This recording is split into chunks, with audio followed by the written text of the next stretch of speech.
Hello, everyone, and what I'm bringing to you, is the second preview show of the Saturday program at Santa Anita, featuring the running of the California Crown, which is the inaugural running, what I believe, after it ran many years ago, a couple decades ago, in fact. When they first had it, it was called the California Cup, and which was a mini Breeders' Cup for Calbreds. It lasted for 2 years and never came back. It was part of the Oak Tree Racing Association and their meet when they were at Santa Anita or whatever other track they may have been situated at that time. Oak Tree was going all across tracks between Hollywood Park, Santa Anita, and Pleasanton, and Pleasanton was its final track that it got to use. Anyways, moving on. In the first race, 6 furlongs on the turf, optional claiming of $50,000 for fillies and mares, 3-year-olds and upwards. This race give me the one on top, Aganash, Hector Palma with the training, and Kyle Frey with the riding assignment. This horse is running $50,000 allowances at Del Mar. In fact, 3 times, or twice at an allowance, and once in a claiming. This horse is going on a 2-win streak. Last time going at 5 furlongs at Del Mar in 57, and earlier in August, $50,000 claiming in 56 seconds at 5 furlongs, and won by a neck in that occasion.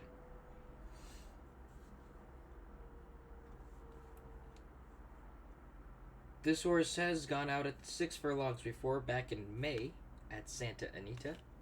Came in third, 2 lengths off. But I do believe that this horse could do pretty well, considering the fact that not only is she going on a 2-win streak, but also that she has a pretty good chance of winning, in my opinion. My second pick is the number 2, Ragtime Rose. Jeff Mullins, the trainer. Hector Barrios is going to be in the irons. Now, back 2 years ago, in fact, in December, this horse ran in the Jimmy Durant and came in 5th, 3.5 lengths off. That was one thing that I wanted to point out. Although it happened extremely long ago, I do like the price, though, at 10-1 morning line. Will you get 10-1 at the track? Probably not. But is it worth the investment? I'd say so, to bet to show or place. Not a bad idea, in my opinion. This horse ran back in August last time at Del Mar after going off of an 11-month-ish break. And didn't do very well. Lost by a length and a quarter and came in 4th in a $40,000 5 furlong. But if we look back and turn the clocks back, this horse has been running in some higher class races. In fact, this horse ran in 2 stakes races that were at 6.5 furlongs downhill. Didn't do horribly in them, but then again didn't do amazingly. But that was all last year in 2023. Now, will Jeff Mullins have a good chance of winning this? There's hope. Hector Barrios is up too. There's always hope for that. He's a very good jockey, in my opinion, and in fact one of the greatest. Second race is a 6 furlong maiden, $54,000 for 2-year-olds. And to be honest, the morning line odds already speak for themselves. The favorites at 2-5. And with first-time starters, I've never been a good handicapper. I could never pick the winner first try. Or in general, I could never pick a winner with maidens. But this horse named Kalia Bay, the number 3, who's the favorite at 2-5, unfortunately. Definitely will probably win here. Has got the most experience and is dropping $21,000 off of what she was running in last time.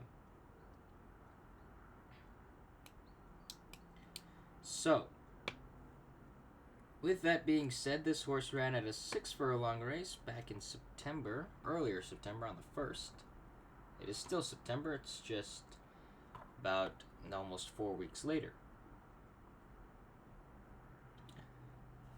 He came in second by a length and a quarter last time with Juan Hernandez riding.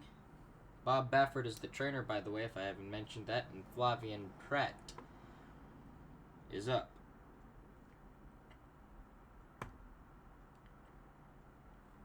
And in my opinion, the Kalia Bay probably will win. The odds already will speak for themselves.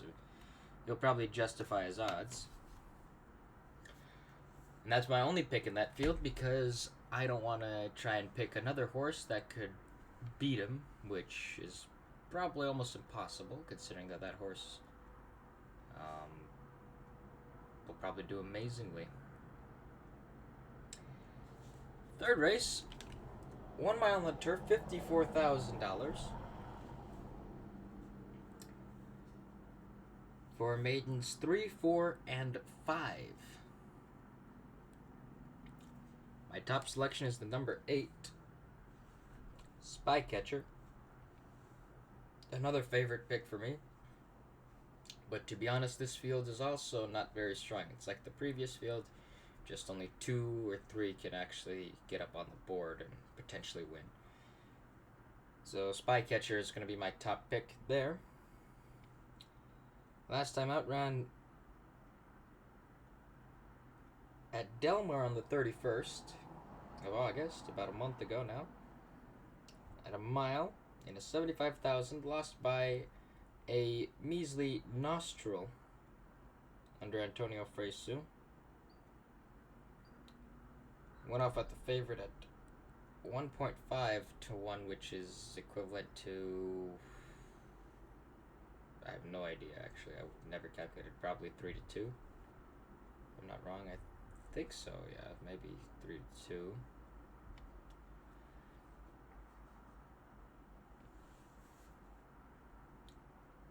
But this horse has done pretty well, ran in the Hollywood Derby of 2022.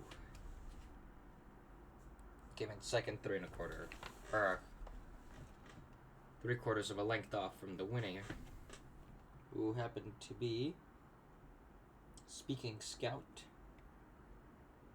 I don't have any recollection of who that horse is.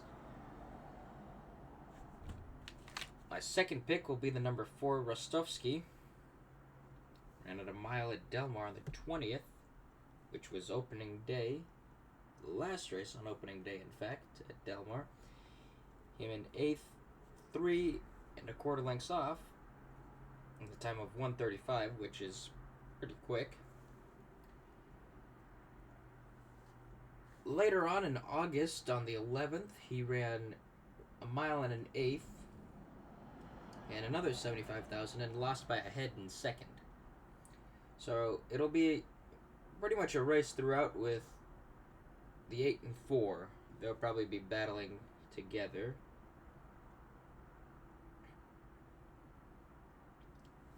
So that'll be my pick for the third race. Moving on into the fourth race, an optional claiming of $50,000, non-winners of 1, for 3-year-olds and upwards. My top selection in this race will be the number 3, Pony Express. Now, when I was looking at these horses and these names, I looked at a horse named Pony Express, which is my top pick, for 2 reasons. One, this horse has got pretty good statistics, looking at how he ran in the Jim Dandy at Saratoga on the 27th of July. Came in 6th, 23 lengths off, but that was a bad day. We'll go back to his maiden victory at Santa Anita on the 15th of June, which I think might have been actually closing day. No, I believe Saturday. Was it?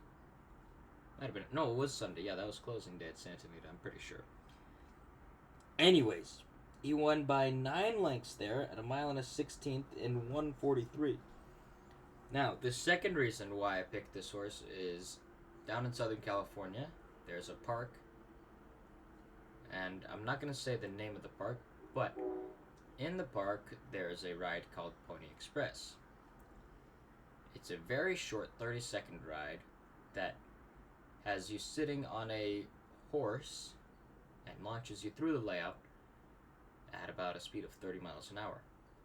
And I find it extremely fun because that's the one time that I can imagine that I'm actually riding a horse instead of being a horse player or racing fan or announcer or whatever it may be. Moving on to the second pick, which is the number 7 for me, Mystic Spirit. Now, the winner of the Kentucky Derby this year happened to be a horse by the name of Mystic Dan. And that's one of the reasons also why... that was not one of the reasons why I picked this horse. But this horse ran on the dirt, on the turf, and Michael McCarthy couldn't get a feel of what to run him on. But he did go on a 3-win streak, going dirt, turf, dirt at a mile. And wow, put up a 1:38 for the first leg of that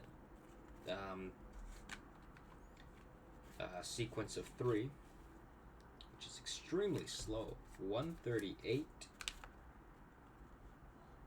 and won by half a length. Probably wasn't even pushed. Yeah. Then later on, a 50,000 optional claiming on the turf, won by a neck, so a closer margin there. But he put up 134 for that. And then in Del Mar on the 26th, he put up a 137 and won by half a length. So the exact same length, or exact same distance or winning margin, and the same jockey too. Tyler Bays was put on Mystic Spirit for the one turf race that he had, and prior to then was also getting the assignments. Now Juan Hernandez has taken over Mystic Spirit and will not be riding him this time. Actually, John Velasquez will be riding, so he's never ridden this horse unless if he's done it in the morning workouts last week. So it'll be something to definitely pay attention to. So for me in that race, it'll be the 3 and 7. Moving on to the 5th race, the Unzip Me Stakes, going 6.5 furlongs down the hill. $100,000. It's a listed stakes race. And in this race, I actually had... These horses all are actually pretty good. There are a couple of them that will be just dead last and out there for, I guess, an exhibition race in which they've never gone down the hill. Even though all these horses have gone down the hill at least once in their life. Except for my top pick. I bet you can tell where this is already going. So, in fact, my top pick is the number 6, who actually has gone down the hill. My second pick hasn't gone down the hill ever. Zona Verde is the name of the horse. In post position number 4, I guess there are 2 scratches of some sort. That's what it says on the program. Is it going to be true? Probably not. But this horse, the 2 times this horse ran down the hill, were not exactly amazing. Personally, I think that Zona Verde should stay in a mile race instead of trying to get into here. But in February on the 11th, the Sweet Life Stakes was run, and Zona Verde came in second by 2 lengths in that occasion. Fast forward to the 7th of April, the day of the Santa Anita Derby. The Angel Flight Stakes instead of Kazushi Kimura, Juan Hernandez was riding and got Zona Verde into a 6th placing, 3 lengths off. Is there potential for Zona Verde? In this field, possibly. Is it a high chance? Probably not. But there's always hope. So 9-2 morning line, get you $11 back to win. That's not a bad payout. My second pick is Dreamfire. Now, before anyone decides to leave and never watch me again, I'm going to explain to you why. Because you'll probably think this is the dumbest move any horse player could ever make. But let's take a look at this. Sure, this horse hasn't run since November of last year. Well, we're in late September. That's been almost an 11-month layoff. In the Breeders' Cup on the juvenile filly turf. Now, before then, this filly had a 3-win streak.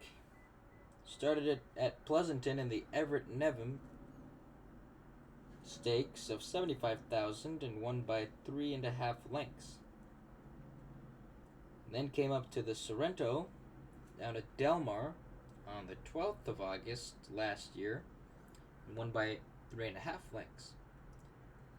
Then later transitioned over to the turf on October 8th in the Surfer Girl and won by a neck. And then ran in the Breeders' Cup Juvenile Filly Turf and came in 9th, 5.5 lengths off. All of the graded stakes races that this horse has been in have had Hector Berrios on.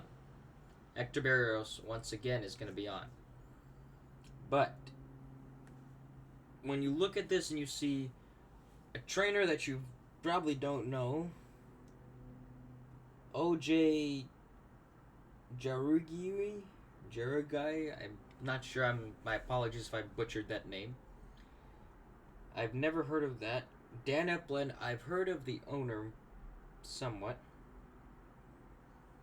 But yeah, that'll be my selection. 6-1 for the 5th race. Moving on into the 6th. My top selection for this 6th race, which happens to be a 6-furlong maiden, $54,000 for fillies, 2-year-olds. And they're only for Calbreds. Now, this is a first-time starter race. There are pretty much no horses in this field that have started at all. My top selection will be the number 3, who's at 12-1, for one reason, really. Phil D'Amato is training, and Juan Hernandez is riding. Now, Juan Hernandez is pretty good with first-time starters. In general, he's a very good jockey. And Phil D'Amato is also an extremely good trainer. So those are the two reasons. Now, the workouts don't really show that much. They're not extremely fast. Like on the 22nd of September at Los Alamitos, 5 furlongs in 1 minute and 3. Not 3 seconds, 0.3. But they're not extremely fast workouts, but Phil D'Amato likes to work his horses out like that, to where they're not going extremely fast. And I understand that entirely. My second pick is the number 5, Going Deep. Raced once, and is one of the only horses in this field to have ever raced. This horse ran on the 15th of June. 5 furlongs and a 54,000. Same conditions, except the distance was shorter that time. I was going an extra 220 yards. Edwin Maldonado's riding for Doug O'Neill. And to be honest, 5 furlongs and 59 is also not blazing. So this field is not going to have that much pace, in my opinion, for a $54,000 race. It won't be crawling either. It'll be going at a good pace, maybe about 22 and a half for the quarter and 45 maybe for the half. But it's not going to be supersonic speeds to where you won't even have time to see the race be run when it's already over. Moving on into the next race, which is the 7th race, the John Henry Turf Cup Grade 2 on the Hillside Turf. Also part of the Championship Series.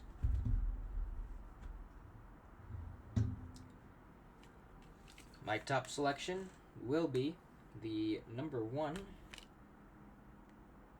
Cabo. Let me just make sure that I wrote that correctly. Yes, that is the number 1. Although I think I may have written something incorrectly. So we'll just go with my second pick, which is the number 5, Daisimo Chara.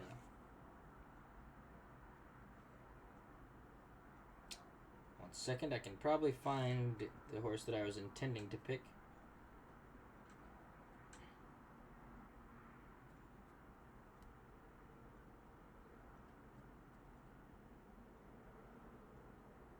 Oh, it was the 11. Just my pen decided not to write the first digit. But Balkanov, who's run on the turf his entire life, has had 25 starts and has won a fifth of those starts. So 20% of his starts have won, and he's won over $1 million from that too. He's run in only graded stakes races, it looks like. Or no, he did run on the Tapeta 3 times and won 2 out of 3 of those occasions. It came third on the other occasion. So with that, he's had 28 starts and won 7 of them, which is a pretty good average if you ask me. That's a fourth. In fact, that's 25% of all his starts. But going at 1.25 miles, that's a very, not an extremely long distance, but it's a good distance to make it difficult. But this horse has made the board quite frequently. Last time out at Del Mar, on 1 3/8 for the handicap of Del Mar, came in third by a neck. So just like a photo finish at the 150th Kentucky Derby this year between Mystic Dan Sierra Leone and I forgot the other horse's name. I couldn't remember. It was Mystic Dan Sierra Leone and one other horse that I could not remember. But that'll be my top selection, which is the number 11, Balkanov. It's got some good speed. And it's got good pedigree too. Good trainer, Phil D'Amato and Flavian Pratt riding. Moving on into to my second pick, which is the number 5, which we already talked about briefly for about 10 seconds. Daisimo Chara also ran on the Del Mar handicap, did beat Balkanov before. Also, one more pick that I had that I'd actually like to throw above all the others is number 9, Gold Phoenix. Now this horse has won almost, well, not almost everything that he's running, but has been winning consistently and is a very good horse in this field. Will probably be bet down from 7-2 morning line, but will be somewhere in the margin of about probably 3-1 to 4-1, I'd say. 7-2.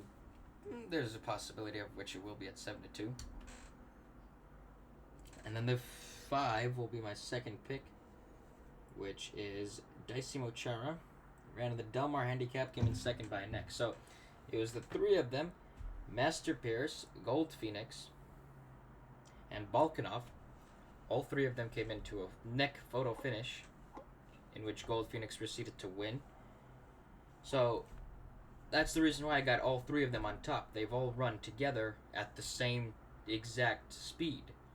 If they were all within a neck of each other. So with this 1.25 miles, the distance is getting shortened by an eighth of a mile, which is a furlong. And I personally think that something exciting could definitely come out of that. So we definitely race to watch. This will be a very interesting one to watch, in fact. The 8th race, the Eddie D Stakes, presented by FanDuel, is a $750,000 downhill turf race at 6.5 furlongs for 3-year-olds and upwards. I'm not going to read all the other things because if I were, I'd probably fall asleep doing that. All the other requirements and all the subscriptions and fees and stuff. So,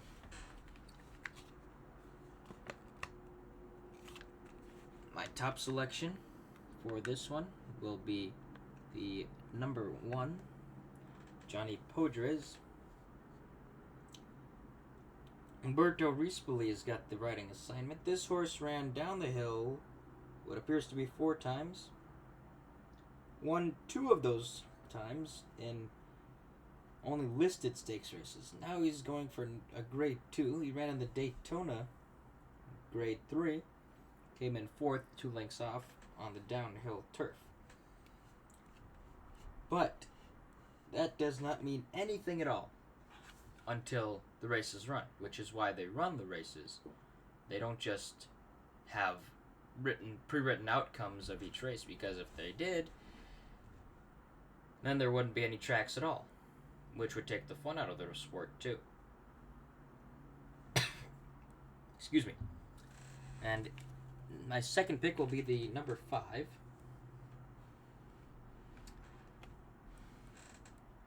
King of Gusford. Ran down the hill twice. Last time out was in May in the Desert Code,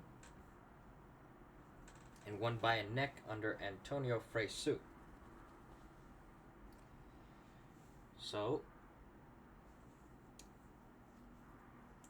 the last 2 outings he went at a mile and over a mile at Del Mar, and that didn't work well. Phil D'Amato sending him back up to the top of the hill to send him downhill, in a good way usually. So for me, it'll be... Of course, though, one more thing is this horse has never run in a graded stakes race. Could that mean anything? It could definitely mean something, but with a trainer like Phil D'Amato and Edwin Maldonado also, you have a very good chance of getting your ticket cashed out at one of the tellers. The 9th race is the California Crown Stakes at a mile and an eighth for $1 million, which is 1 million has 6 zeros in it. I can't even count that high. My top selection here will be the number 5, Muth. That's already pretty self-explanatory. If you watched horse racing, you know who Muth is. I believe he was going to run in the Preakness this year, but then he, I believe, got a fever and had to be removed. Then I believe he was going to run in the Pacific Classic and got scratched there for a reason I'm still trying to figure out. So now he's being sent over here to run and probably also win. This horse is never placed lower than 2nd in his life. So Muth is probably going to do extremely well, in my opinion, in this race. If he were to win the California Crown, I assume that he would have an entry into the Breeders' Cup. Whatever race, I would probably assume... Well, taking a look at it this way, he did win the Arkansas Derby. I don't know if that's a win and you're in, but I would think that the California Crown would probably be a win and you're in. So we'll probably see. Even if Muth doesn't win, he'll still find a way to get into a Breeders' Cup race because it's Muth. You can't run a Breeders' Cup without Muth. I just made that up on the spot. I have no idea if you can probably run without Muth. Not any problem. Well, that's what we saw with Arcangelo last year. He was going to run in the Breeders' Cup and scratched about a week or so before the race was going to run. So that's... It happens sometimes. That's part of the sport. Second pick will be the number 6. Krikorian. I actually have to have 3 picks in this field because it's a very complicated field to look at in many different degrees. So, this horse is going on a 2-win streak so far. Technically should be a 3-win streak considering that he ran down at Penn National in the Penn Mile Grade 3 and lost by a neck. Now, of course, though, I don't really keep up with Pennsylvania racing that much, which I assume is where Penn National is in Pennsylvania because of Penn. But it may be somewhere in Ohio or something, for all I know. I have absolutely no clue. Anyways, he ran last time in the Secretariat at Colonial Downs in 1 mile and 1:34, being stretched out to 1 mile and 1/8. He's never ran at 1 mile and 1/8, so we can forget about that statement. He won the Belmont Derby by a head, which I guess did not get him into the Kentucky Derby. I guess the Belmont Derby is not... Well, never mind then. The Belmont Derby is in July. That's why it wasn't in the Kentucky Derby. My final pick in this field... Or excuse me, I was actually talking about the entirely wrong field. I was talking about the 10th. So we're going to talk about Senior Buscador, who was the number 6. Now, he did win the Dubai World Cup, which is...